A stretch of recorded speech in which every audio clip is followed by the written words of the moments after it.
chicken vodka wrap is to die for. Welcome to Stuff with Jon Rothstein. Best player you don't know in college basketball. We have a very high bar on this show. I've let myself go, I'll be 400 pounds. I just want to make sure I don't go all in on chocolate chip pancakes at the diner down the street. Forget about not sleeping until May. I may not sleep at all, but I wouldn't trade it for anything else. College hoops. Everything else is just secondary.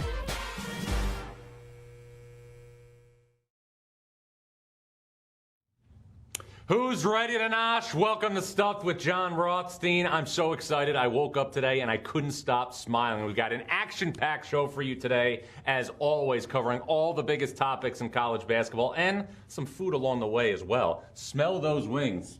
It's never too early to be thankful for everything during the holiday season. In just a couple minutes, we're going to talk to Baylor head coach Scott Drew, whose team is off to a thrilling start this season. But first, let's get to some big-picture topics in a New York Minute. I'm going to start with the number one team in college basketball, Gonzaga. Gonzaga is set to play its final power conference game of the season on Saturday against Virginia. If Gonzaga is to win that game against the Cavaliers, the talk has to begin about an undefeated season for Gonzaga leading up to the NCAA tournament. I'm fully aware that the West Coast Conference is better than it's been in a long time, but Gonzaga is also better than it's been in a long time. Another big picture topic, the Big Ten has no bottom, and that was reiterated by Northwestern's win over Michigan State on Sunday night in Evanston. If Northwestern, a team that many people picked to finish at the bottom of the Big Ten, can dominate Michigan State from tip to finish in a conference game, then anybody in the Big Ten can beat anybody on a given night. And lastly, in terms of my top topics of the day, a Big Ten team is going to take center stage, and that team is Rutgers, a team that has been a punching bag in college basketball for years, but is now the one doing the punching. Rutgers is a legitimate candidate to win the Big Ten regular season title, and Ron Harper Jr., who is probably not going to win Big Ten Player of the Year honors because of Iowa's Luka Garza, but he still could be an All-American this year. He's playing out of his mind. Rutgers goes on the road Wednesday to play at Ohio State. The Scarlet Knights were thrilling offensively in Sunday's win over Illinois, putting up 91 points. And a team that also beat Illinois this season is the Baylor Bears, and the head coach of Baylor is Scott Drew. He now joins us on Stuff with Jon Rothstein. And Scott, I got to tell you, as I was doing my deep dive for this show today, I found out that even though Scott Drew is a successful basketball coach, he's also a successful fisherman. How did that interest spark? Well, my dad, 72 to 76, he coached at LSU. That means they got bayous, they got lots of fishing there, and that's one thing that he blessed me and my brother with. He taught us how to fish, and then some of my most memorable opportunities with my dad and brother, we'll go fishing for 2 or 3 days, talk basketball, fish, and it doesn't get much better than that. So love to fish. My big question to you is with stuffed. I always see you eating, but you never gain weight. So I don't know how you do it. You got great genes, but fish is also healthy for you as well. Well, I just got to tell you in response to that, you know, I take a sip of water right now and I gained 5 pounds. So I appreciate the compliment, but I know it's not accurate. But I'm curious, you know, you're obviously so competitive to be at the highest level of coaching. How does the competitiveness you have as a basketball coach compare to the competitiveness that you have as a fisherman? Well, in fishing, actually one of my favorite things to do is they have a fishing tournament on Lake Waco, and it's Wednesday evenings, 5:30 to usually 8:30. You know, us coaches can recruit, so there's one of the pro fishermen in town I always fish with, and whenever we're able to go, and that's my relaxation. I know a lot of coaches like to golf or do other hobbies. To me, nothing but a little fishing and then competition with it, and winning top 3 fish on weigh-in gets you a prize. Big bass gets you a prize. So competition and fishing do go hand in hand. If you just watch the fishing circuits, one day when I'm 80 and I'm cane pole fishing on Bass Pro Fisherman Vets or something, that would be a dream come true. Well, it's good to know that you have that outlet, because all coaches need an outlet in the grind of college basketball. And let's get to your team right now. You're undefeated right now. You're ripping through opponents like a chainsaw through butter. Your initial assessment of the Baylor Bears in 2021. Well, as a coaching staff, we couldn't be more pleased and proud of our players' focus, how they've approached every game. It's a player-led team. We have a lot of veterans, and starts with the 4 returning starters: Mark Vidal, Davion Mitchell, Maceo Teague, Jared Butler. Those guys have approached every game and played it the right way. They've done a great job sharing the basketball. Last night we had 25 assists, 5 turnovers, and defensively we've been outstanding. Ken Palm, I think, right now has us 11th best defense, 3rd best offense, and like everybody, you got to keep getting better each and every week. But how we've started definitely sends us into the Christmas holidays in a good mood and a good spirit. And again, we're blessed because not only do we have a good team, but we have great individuals that are really high character kids. It's a joy and delight to spend time with them. And one thing we say in coaching, we spend so much time with our players nowadays. It's really important we enjoy who we're with, and we're really blessed to have great young men. Well, and you could tell by watching your team and covering your team that they enjoy being around each other. And Scott, I thought that was really apparent when you played Illinois in the Jimmy V Classic, because obviously there's minimal fans in attendance this season, but it seemed like your program was bringing its own energy from the bench. How much is that something that you talked about with your team this entire season? It's huge. Every coach will tell you just how important the bench is, but this year they have dual roles, because normally when you're in an arena and you have 10, 15,000 fans, the bench will be active, but now more than ever, their enthusiasm is needed, especially in arenas where there's no fans.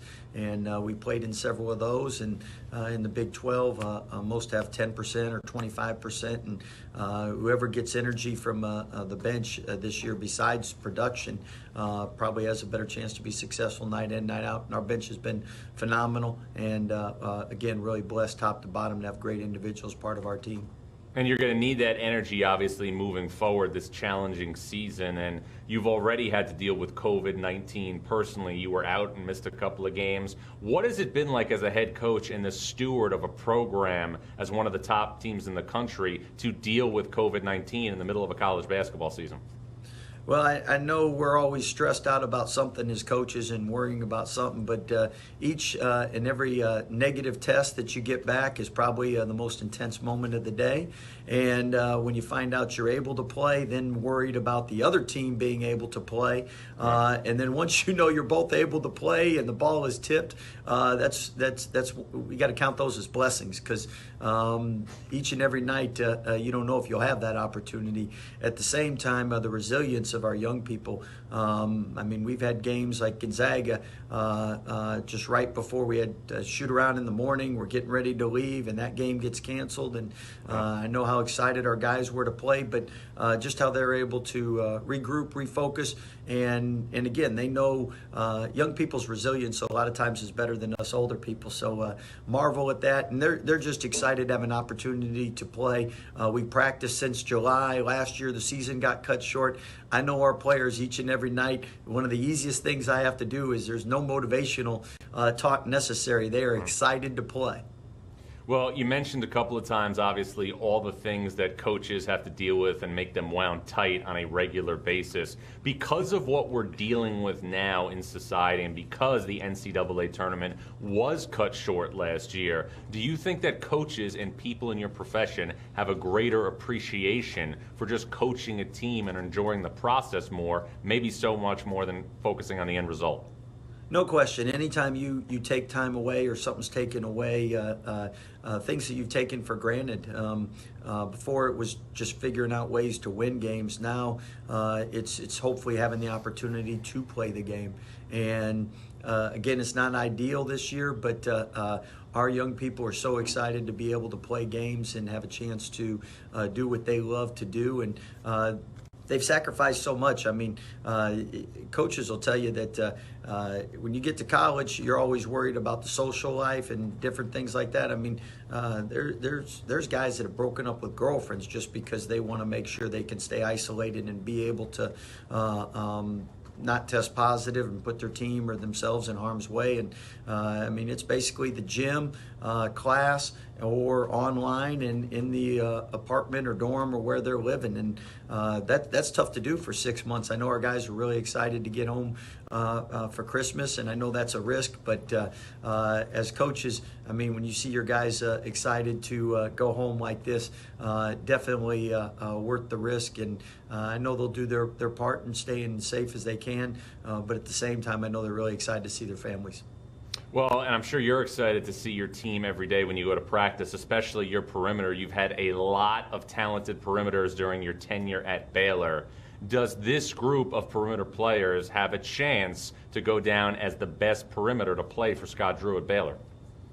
Most definitely, and analytically, statistically, that's definitely something that can be proven. At the same time, I think a lot of our past players deserve a lot of the credit from the standpoint. One of the best things about our program is our past guys. They usually. This summer obviously was different, but they always come back and they're always in touch. They're talking with our young guys, and our young guys, to their credit, are humble enough to learn from the vets, as we call them.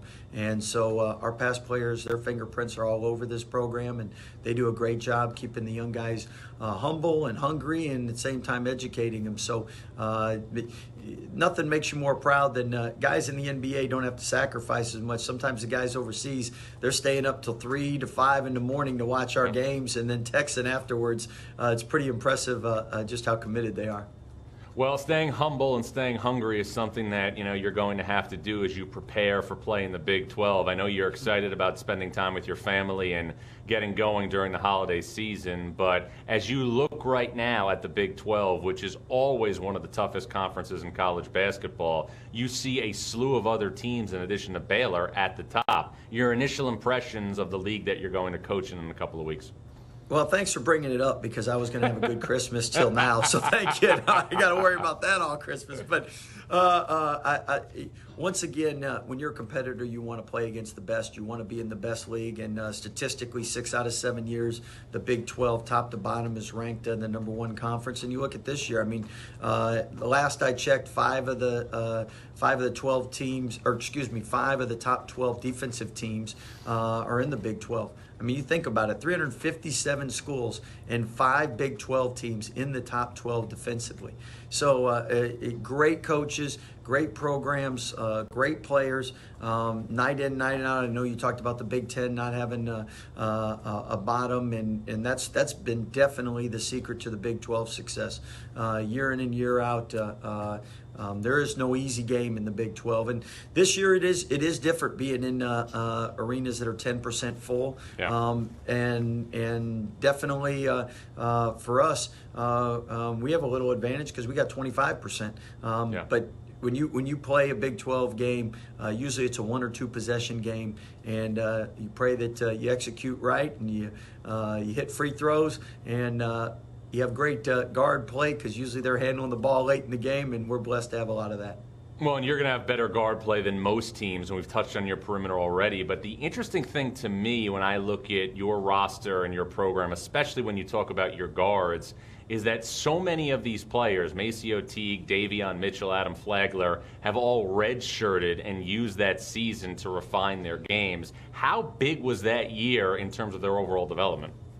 It was huge, and hearing LJ get interviewed last night, giving all the credit to our veteran guards, making him better each and every day, helping him improve, and keeping him humble, and then giving him confidence at the same time. And I think you look at those redshirt years. I know today's society, everything's microwave. You want it now, but there's something to be said to spend some time working on your game and improving. Yep. And those guys during that year off, you don't have to worry about the outside judging you, and you're just able to grind and get better.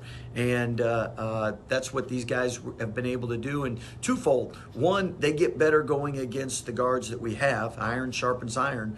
But at the same time, you learn every other team's being on a scout team. You learn every other school's offense, their defense. So your basketball knowledge really grows, really improves.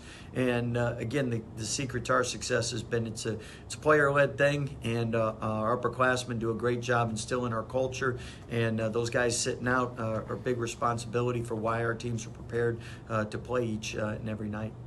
Well, and it was a player-led thing when you went to the Elite Eight in 2010 and also in 2012, and it was a player-led thing last year when you were on the verge of being a 1 seed in the NCAA tournament. Coaches always think about the losses in their career more than the wins. How often does Scott Drew think about those 2 losses in the Elite Eight and not having the opportunity to play last season as a number 1 seed?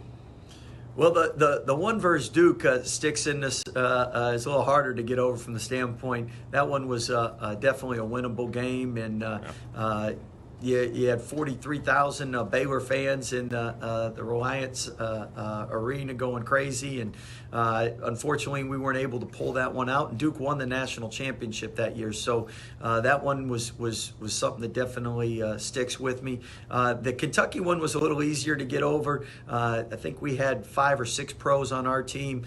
I think they had 6 or 7, and Anthony Davis counted it as 2 or 3. So they were the best team in college basketball, and they won it all. And but you know, Kansas was in the national title game, and we had just beaten Kansas in the Big 12 tournament, and they were outstanding that year. But I thought we were probably as good as anybody else from after Kentucky. So that we've been knocking. Last year, 5 weeks ranked number 1, 23 straight wins, and you and I know the parity in men's basketball makes it so exciting. And I don't care what league you're in, you win 23 games. That's really, really hard to do. And if we could have made our first Final Four in modern era, that would have been something that would have definitely been historical. But we returned enough players from last year. Hopefully we can have that become reality. This is the 3rd season in 5 years where we've been ranked number 1, and that shows consistency. I like the recruits we have coming in, and hopefully our upperclassmen can keep passing on the culture and the habits that they've been able to achieve so far. Well, you brought up the parity in college basketball that happens year in, year out. I think the one thing that's happened this season is your team and Gonzaga look like they're a cut above the rest, and that was what was so disappointing about that game not being played a couple of weeks ago in Indianapolis. From your vantage point right now, is there still a hope that that game will be rescheduled for this season? Well, for one, we definitely will reschedule it at the Final Four if that happens, all right? So Coach Few and I would love for that to happen. Coach Few and I are committed that if something opens up in our calendar that would allow it to happen, we would. With us, we start league play on January 2nd, and that makes it hard to add any games. So I don't. In December 26th was a possibility, but our guys are going home for Christmas, so that ruled that out. So again, nothing is final this year. I mean, 2-week windows can open up quick. And if something can happen, Coach Few and I are both committed for the good of the game. The matchups that draw college basketball interest are something that we definitely love. We'd love for our players to have that opportunity. At the same time, we all have prior obligations we have to uphold and fulfill. But we have so many ties with our 2 programs. Coach Jacobs on our staff was with the Gonzaga staff. One of our GAs played for Gonzaga, and Rim and Coach Jacobs would love to have an opportunity to. You know, you got to have some bragging rights, and someone's going to have bragging rights, and they joke so well with one another. But Coach Few loves to fish. I love to fish. We might just have Tommy and Coach Tang coach the game, and we might just go out fishing somewhere. So at some point, hopefully that matchup will take place. Definitely we'd prefer it in the Final Four. If it can happen some other time, it will. But I love watching Gonzaga play. They're a great program. Their staff does an unbelievable job with them. And really like the players they have, really good kids. In fact, you know, when we were in Indianapolis, we both stayed on separate floors. And when the game got canceled, we were thinking we could set up 2 Nerf hoops, play it on the 4th floor in the balcony, knock it out, you know. Well, Scott, obviously you're talking about going to the Final Four. You know, you obviously feel like you have a special team. I'm curious, though, You've had teams that went very far before. We've talked about 2010 with Lacedarius Dunn and Tweety Carter. We've talked about 2012 with Perry Jones. Do you feel with what you've seen so far that this team has a chance to be the best one that you've had yet at Baylor?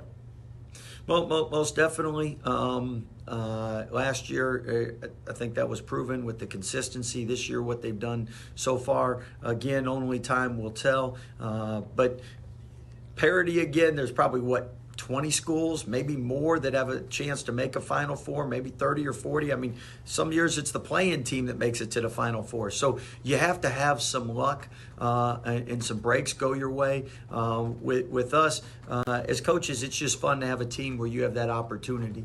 And I'd love nothing more because just like you know who works really hard, and when they work really hard, you want them to be rewarded for their efforts. And this group would definitely handle the success, and they'd represent college basketball, Baylor University, the right way. And I'd love nothing more for them to have that opportunity. At the same time, that's why we all watch college basketball. You never know what's going to happen.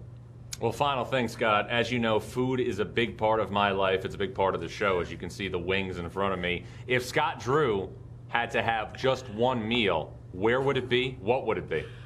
Well, Scott Drew has a lot in common with Jon Rothstein because I like to eat too. So the difference is you stay thinner than I do. So, but growing up in Louisiana, 72 to 76, that crawfish A2 hard to beat. So we joke sometimes we go to Louisiana just to eat, and we say it's recruiting. But love some Cajun food, and again, to me, family, friends on the holidays are awesome. Eating, if I can keep it under 5 pounds gained, it's been a successful holiday season. All right, Scott. Well, we appreciate a couple of minutes. Know how busy you are. Congratulations on a great start. Happy holidays, and as always, look forward to staying connected along the way. Well, thank you, and thanks for all you do for college basketball. You got it. That's Baylor head coach Scott Drew. It is time now to pivot and answer your questions on a segment that we call Don't At Me Bro. So send me your questions on Twitter. I'm at Jon Rothstein. That's John, Jon. And before we get to that, I'm going to grab a little carrot here as I get set to take your questions. A couple days before the holidays, got to get your vegetables in before you really go downhill. All right, our first question is going to come from Connor, and it's, what is Virginia Tech's ceiling? Connor, to me, I think Virginia Tech is going to be an NCAA tournament team. Kevy Aluma, the transfer from Wofford, has been sensational. I would say Virginia Tech's ceiling is to be an NCAA tournament team. Next up.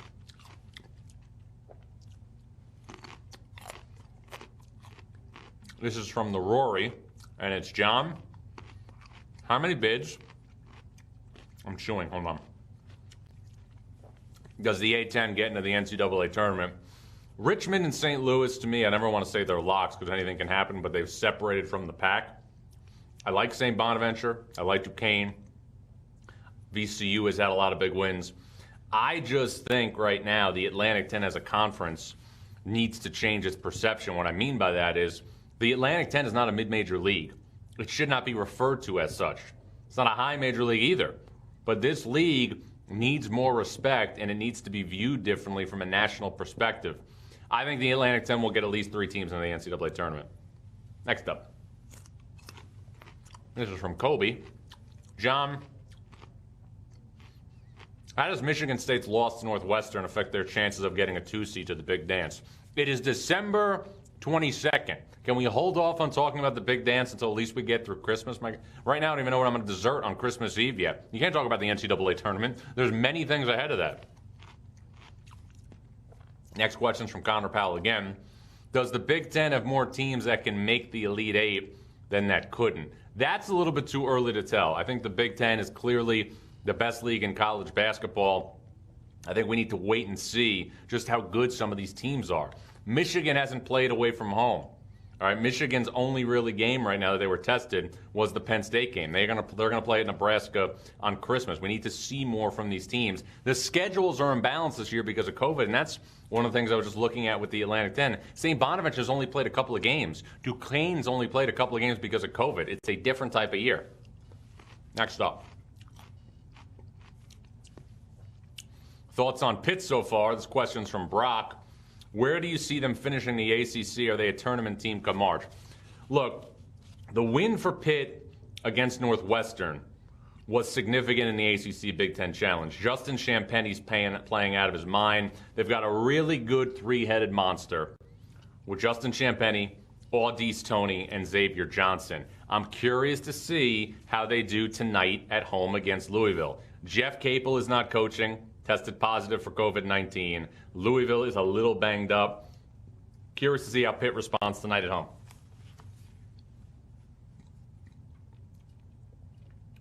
This next question is from Grant McCullens. John, thoughts on St. Louis as well as Indiana? How do you see them doing in their respective conferences? St. Louis, to me, is the best team in the Atlantic 10. I know a lot of people like Richmond. To me, St. Louis, is just better defensively. I think they've got a lot of different answers on offense. And as far as Indiana goes, I think this will be Archie Miller's best team at Indiana. But I don't know what that means in this year's Big Ten. You could have your best team and finish 6th or 7th because the Big Ten is just that good.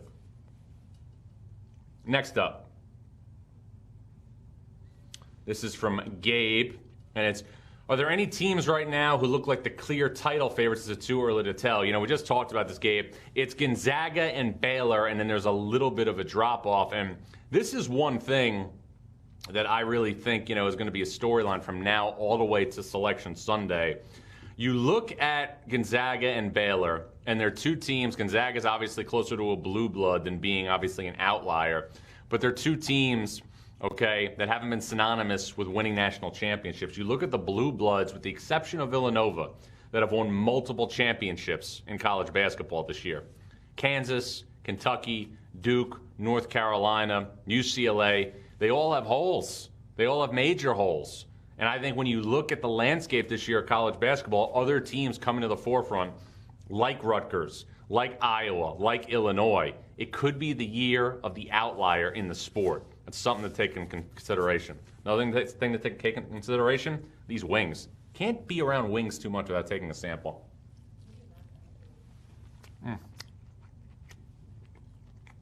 Really good. Really good. It's funny. This time of year, you start thinking of your favorite Christmas movies. Christmas Vacation is a lock. Why isn't Die Hard sometimes looped in as a Christmas movie? It happened on December 24th. There's Christmas references throughout. Why can't we get more of Die Hard as a Christmas movie? Something to think about over the next couple of days. I would prefer boneless, but not bad. Go back here and get a little napkin. And that's going to bring us to our fourth and final segment, News and Nuggets. And for that, I'm going to tap into my trusty friend right here, my Hulkamania lunchbox. We're doing a new thing right now because I love surprises. They're not going to tell me what's in my snacks for the News and Nuggets segment. I'm going to open and be surprised every week. And look at this. Feels like the first night of Hanukkah. Sweet potato fries, my favorite. Off the charts. All right. Xavier is 8-0 right now this season. And how about this? They're 4-0, obviously, in games that have decided by 3 points or less. That includes the win on Sunday against Marquette when Adam Kunkel made the buzzer beater. Now, Illinois has had 3 losses. And the one commonality in those 3 losses, in addition to Illinois struggling defensively, has been they're not getting any mileage out of Adam Miller. He's averaging just 2 points per game in Illinois' last 3 losses. And lastly, staying in the Big Ten, keep an eye on Wisconsin out of the gate in Big Ten play. 4 of the Badgers' first 6 games are going to be at home. The 2 road games, one's at Penn State, one's at Michigan State. The Michigan State game is going to be on Christmas Day. Wisconsin, again, is a lot like going to the dentist and not having any Novocaine. That's what it's like to play the Badgers. They don't beat themselves. They don't turn it over. But Wisconsin has the chops to get out of the gates pretty quick here in Big Ten play. Another thing, too, as we enter this holiday season, I know it's been a very difficult year for everybody. I know we're all dealing with COVID-19. I know that we're all wearing masks every single day. The light at the end of the tunnel gets closer every day. But I just want to speak for everybody personally right now. I'm just done with COVID. I'm finished. I've had enough. People need to band together and do everything to make this all must end, like Diane Keaton said in Godfather 2. Wear your masks, Be safe. Practice the guidelines, because I can tell you this. Look at the hope we have seen over the last couple of months. Everything seems to be trending in a direction where in 2 or 3 months we're going to be able to get to the other side of this. We've got college basketball, we've got sweet potato fries, we've got things to distract us every day, but keep following the protocols. Remember, stay positive and test negative. Now, tonight's slate of games in college hoops. Sorry, I'm a little verklempt right now with the crustiness I have from the sweet potato fries. The games to watch tonight in college hoops, it's a doozy slate. Texas Tech's going to go to Oklahoma. Texas Tech needs to get Mac McClung back on track offensively. Carolina and NC State in the ACC. Purdue is going to travel to Iowa City to take on Iowa. Interesting matchup of bigs right there. Zach Edey and Travion Williams against Luka Garza.